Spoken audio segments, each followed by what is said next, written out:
তো আমাদের বেরোনোর টাইম হয়ে গেছে, একটু খাওয়া দাওয়া করলাম। কাকিমা নিজের হাত বেশ সুন্দর করে রান্না করেছে। তো ঠাকুরের নাম নিয়ে বেরিয়ে পড়লাম। বাস ধরে নিয়েছি, টিকিট কাটা হয়ে গেছে। ভালো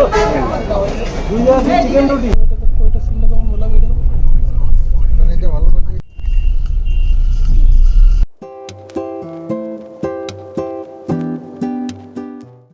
শুভ সকাল বন্ধুরা। আজ তো বাড়ি যাওয়ার পালা। এবার অনেক আনন্দ ফুর্তি, খাওয়া দাওয়া, ঘোরাফেরা, ভীষণ মজা হয়েছে কটা দিন। তো সকালবেলা উঠে ব্রাশ করছি, তো গৌতম উঠে পড়েছে। দুজনে মিলে রেডি হয়ে এখন গোছাগুছি, তো সেগুলো কিছু করব, করে নিয়ে তারপরে বেরোনোর প্ল্যানিং করতে হবে। দেখি বাস, কোন বাসে যাই, একটা টিকিটের ব্যবস্থা করতে হবে। তো সকাল থেকে উঠে এই যে নিজের কাজগুলো সব গুছিয়ে নিচ্ছি এক এক করে। আমার জামা কাপড়গুলো সব ছড়িয়ে ছিটিয়ে ছিল, সেগুলো এক জায়গায় করে গুছিয়ে সব প্যাকিং করতে হবে এবার।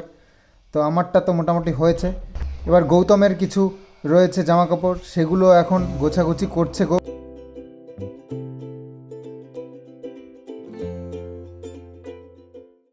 তো অনুষ্ঠান শেষ হয়ে গেল। একদিকে ভালো লাগছে, একদিকে খারাপ লাগছে। একদিকে ভালো লাগছে, সেটা হচ্ছে গিয়ে এই এতগুলো দিন এই ভালো মন্দ খেতে খেতে হাঁপিয়ে গেছি। মানে এত ভালো মন্দ খেয়েছি, রেগুলারই সব স্পেশাল ডিশ। তো যাই হোক, তার থেকে একটু স্বস্তি এখন। মনে হচ্ছে না, খাওয়া দাওয়ার হাত থেকে বেঁচেছি। তবে যাই হোক, ততক্ষণ না আমি আমার বাড়ির জন্য রওনা দিতে পারছি, ততক্ষণ মানে খাওয়া দাওয়া চলতে থাকবে। মানে ভয় একটা মনে থাকেই যে আবার কাকু কি যেন ধরে বেঁধে খাইয়ে দেবে। তো যাই হোক, মজা করেই বললাম। এবার ব্যাপার হচ্ছে, ভাগ্য করে এরকম একজন মানুষের সঙ্গে পরিচয় হয়েছে, তাই এত ভালোবাসা পাচ্ছি। তো কজনের ভাগ্যে জোটে। তো যাই হোক, সব কথা শেষ কথা, এখন আমাদের জামা কাপড় গোছাগুছি করতে হবে। গৌতম সব গুছিয়ে নিয়েছে অলরেডি, আর আমারগুলো সব ছড়িয়ে রয়েছে। কিছুটা গুছিয়েছি, আর কিছুটা বাকি রয়েছে এখনো। এই যে, তো আমি স্নান করে নিয়েছি, গৌতম স্নান করছে। আর ওইদিকে সকালবেলা ব্রেকফাস্ট ভাবলাম করব না, তো একবার বলে এসছি, ওপরে গিয়ে চা জল খেয়ে এসছি। কাকিমাকে বলে আসলাম যে এখন আর কিছু খাচ্ছি না, একবার দুপুরবেলা খাওয়া দাওয়া করে আমরা বেরিয়ে পড়বো। তো কাকু জানতে পেরেছে, পরে আমাকে ফোন করবে, আসো একটু খেয়ে নাও। একটু খেলেও খেতে হবে। তো যাই হোক, আবার গিয়ে একটুখানি খেয়ে দিয়ে তারপর আবার নিচে নামলাম। এখন স্নান করে নিয়েছি, এই গোছাগুছি করতে করতে বেশ টাইম হয়ে যাবে না। এখন বেশ বেলা হয়ে গেছে, কটা বাজে সঠিক বলতে পারছি না, তাও ধরে রাখো 12:30 একটা বেজে গেছে। তো মোটামুটি এই 2:30-3টের মধ্যে বেরিয়ে পড়ব। শিলিগুড়ি থেকে 6টার থেকে বাস স্টার্ট, মানে যেতে শুরু করে, প্রায় রাত 9টা পর্যন্ত চলতে থাকে। তো হয়ে যাবে।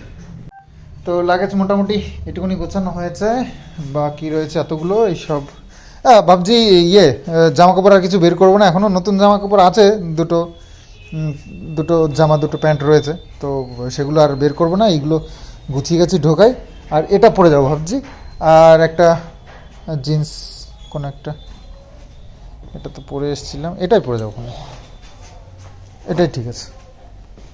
আর এগুলো সব গুছিয়ে নিই, তো নিচে গুছিয়ে নেব।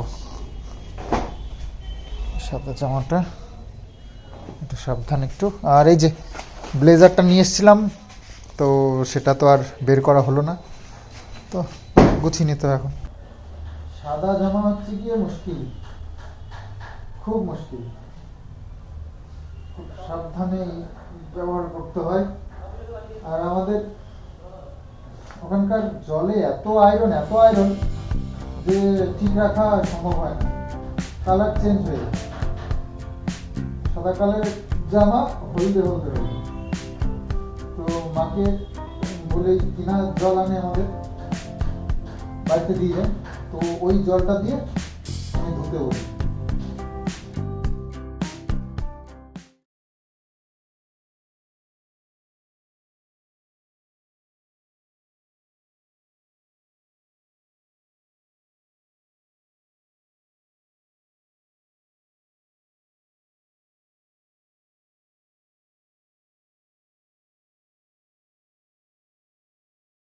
তো আমাদের বেরোনোর টাইম হয়ে গেছে, একটু খাওয়া দাওয়া করলাম। কাকিমা নিজের হাত বেশ সুন্দর করে রান্না করেছে, খাওয়া দাওয়া করলাম। আজকে একটু প্লেন প্লেন নাও আর কি, ওই তাও মাংস একটু মাছ এগুলোই হয়েছে হালকা করে রান্না হয়েছে। কাকুদেরকে বলে রাখলাম এবার শীতের মধ্যে একদিন গিয়ে বেশ আনন্দ করে কয়েকদিন থেকে টেকে আসবেন। গেলে তো মোটামুটি একদিন থাকতে না থাকতেই যাওয়ার টাইম হয়ে যায়, এটা ভালো লাগে না। তো এবার একটু গেলে একটু টাইম নিয়ে যাবেন।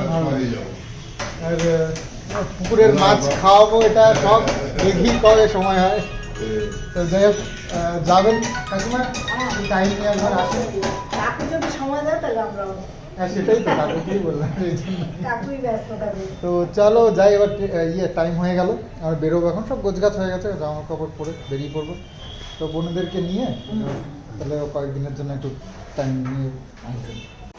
তো এই ঘরটাতে আমরা কটা দিন কাটালাম, ঘরটারও মায়ায় পড়ে গেছি তো যাই হোক, সব মায়া সত্যি খুব ভালো লাগলো। কদিন এত সুন্দর ঘুরলাম মানুষগুলোর সাথে।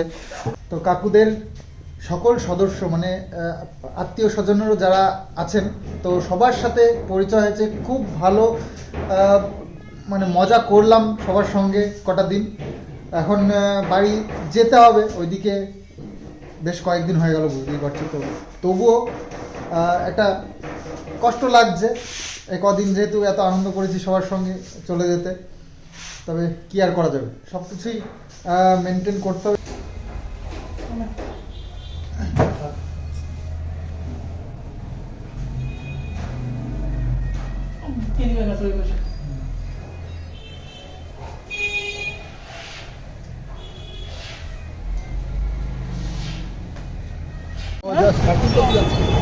ও আসুন, হ্যাঁ হ্যাঁ তারপর আমাদের বাস স্ট্যান্ডে ছাড়তে যাচ্ছে। মানুষটার দায়িত্ব মানে শেষ নেই। তো ঠাকুরের নাম নিয়ে বেরিয়ে পড়লাম। একটু টিকিটটা কাটবো না করে লাস্টে কেটেই নিলাম। মানে কাটবো না বলতে, ওখানে গিয়ে কাটতে তো হবেই, ওখানে গিয়ে কাটলে একটু কম খরচায় হতো আর কি। যে কী বলে, রেড বাস থেকে কাটলে তাদের একটা আলাদা চার্জ আছে, তো সেই বেশি দাম নিয়ে নেয়। আর আসার সময় দেখলাম বাসে সেরকম কিছু ভিড় নেই, অর্ধেকের বেশি ফাঁকা। তো সেই কারণে ভাবলাম আগের থেকে টিকিট কাটার দরকার নেই, ওখানে গেলে একটু কমে করতে পারবো টিকিট। সেটা আর হলো না শেষমেশ। তো টিকিট করে নিয়েছি, চলো স্লিপারে করা হয়েছে। জলপাইগুড়ি শহর, তো জলপাইগুড়ি শহর বাই বাই। তো যাচ্ছি, আবার কবে দেখা হবে জলপাইগুড়ি শহরের সঙ্গে জানি না, নেক্সট আবার কবে আসবো। Bye bye Jalpaiguri. তো শিলিগুড়ির বাস ধরে নিয়েছি, টিকিট কাটা হয়ে গেছে 36-37। তারপর যতক্ষণ না বাস ছাড়বে যাবে না, এখানে দাঁড়িয়েই রয়েছে। আমাদের আগে এসে টিকিটটা কেটেছে, তার কারণ বাসগুলো প্রচণ্ড ভিড়। এর আগের বাসটায় দেখলাম কিন্তু সিট মানে টিকিট পেলাম না।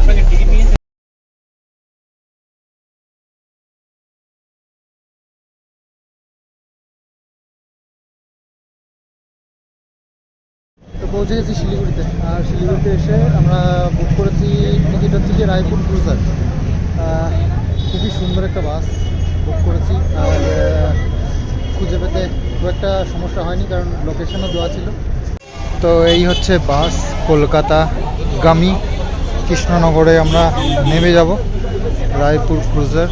খুব ভালো গাড়িটা, খুব সুন্দর গাড়ি, আর ভিতরের পরিষেবাটাও অসাধারণ, ডেকোরেশন দারুণ। তো এই হচ্ছে গাড়িটা, তো ভেতর থেকেও দেখাবো। অসাধারণ বাস, অসাধারণ। ভেতরে স্ক্রিন দেওয়া আছে, বোর যাতে করে না ফিল করি সেই জন্য স্ক্রিন দেওয়া আছে, হেডফোন আছে। বাকি দেখাবো, ভেতরের ডেকোরেশনটাও তোমাদেরকে দেখাবো। যেতে যেতে অনেক কথা হবে, তোমাদেরকে বাসটা সম্বন্ধেও কিছু জানাবো আশা করছি। ফার্স্ট টাইম এই বাসটায় যাচ্ছি শিলিগুড়ি থেকে। তো এই হচ্ছে শিলিগুড়ি শহর, খুব ব্যস্ততম একটা শহর।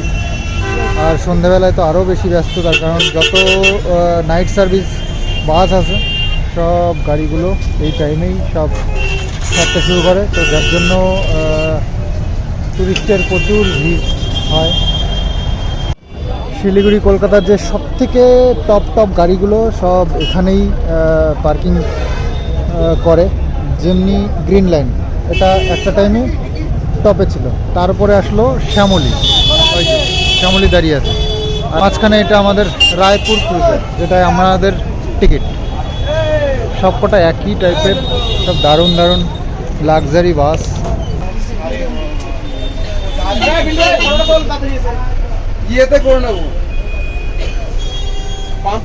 তো আমাদের টিকিটটা এই যে হচ্ছে বাস টিকিট, একদম সামনে প্রথমের সিটটাই আমাদের নিচে।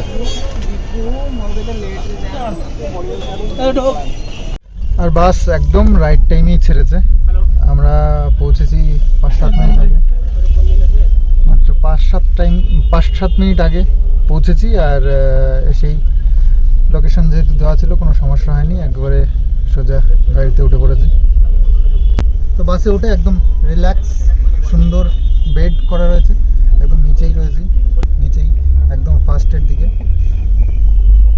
আর এই যে এখানে রয়েছে হেডফোন, দুজনের জন্য দুটো ডিসপ্লে লাগানো আছে সামনে, তো সামনে দুপাশে দুটো ডিসপ্লে করা রয়েছে। ব্যাগগুলোই পিঠের ব্যাগগুলোর সাথেই নিয়ে এসেছি, বেশ বড় জায়গা, অসুবিধা নেই। এর মধ্যে দিয়ে দিয়েছে আমাদের জন্য ব্ল্যাঙ্কেট, এখানে আমার একটা, ওখানে গৌতমের জন্য আর একটা আছে, আর সাথে রয়েছে দুটো আমাদের জন্য গিফট, দুটো গিফট ব্যাগ। তো এর মধ্যে কি গিফট আছে দেখি। গিফট তো নয়, এর মধ্যে আছে জল, কিছু স্ন্যাক্স, এইসবই হবে। খোল দেখি কি আছে এর মধ্যে। তো এর মধ্যে কেক আছে, একটা বিস্কিট আছে, একটা ভুজিয়ার প্যাকেট, আর একটা জলের বোতল, বাস খতম। তো যাই হোক, হ্যাঁ চাচ্ছিস তো এখানে কন্ট্রোল দুজনে, ও মাঝখানে পার্টিশনও রয়েছে, দুজনে দু রকমের কিছু দেখতে পারো।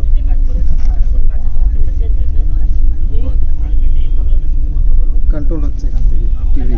হ্যাঁ বাসের ওয়াইফাই তুই পাসওয়ার্ড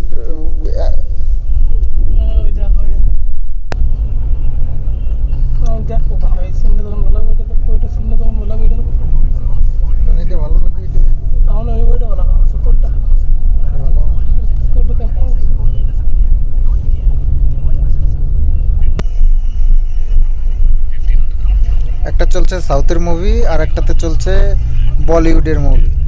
তো যেটা যখন ভালো লাগছে তখন সেটা দেখছি। কোনোটাই অ্যাকচুয়ালি দেখা হবে না ঠিক করে, বুঝতে পারলে।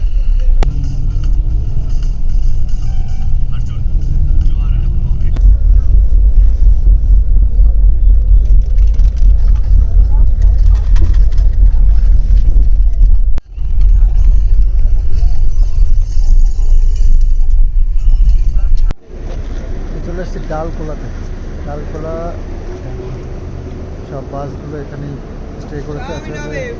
এটা একটা পেট্রোল পাম্প এবং হচ্ছে কি হোটেল, এখানে রাত্রিবেলায় খাওয়া দাওয়া হবে, তারপরে এখান থেকে সিধা একদম কৃষ্ণনগর। এই দেখো গ্রিন লাইন, আর আমাদের রায়পুর ক্রুজ আর শ্যামল, তিনটে বাস পাশাপাশি ছিল, তিনটেই একদম একসঙ্গে ঢুকেছে। চলো দেখি কিছু খাওয়া যায় কি।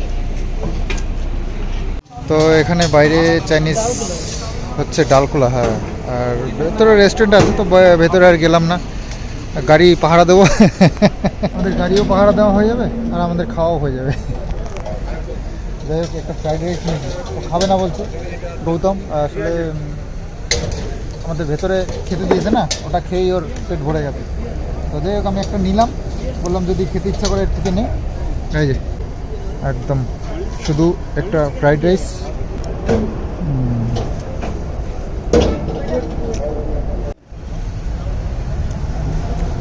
কটা বাস ঢুকছে, সবই একই মডেলের।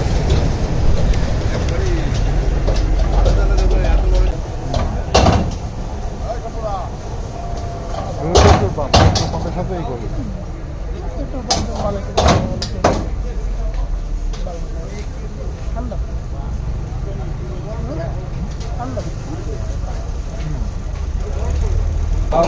ছোট জল দাও তো, রুটি 2 জায়গা তো, 2 জায়গা চিকেন রুটি।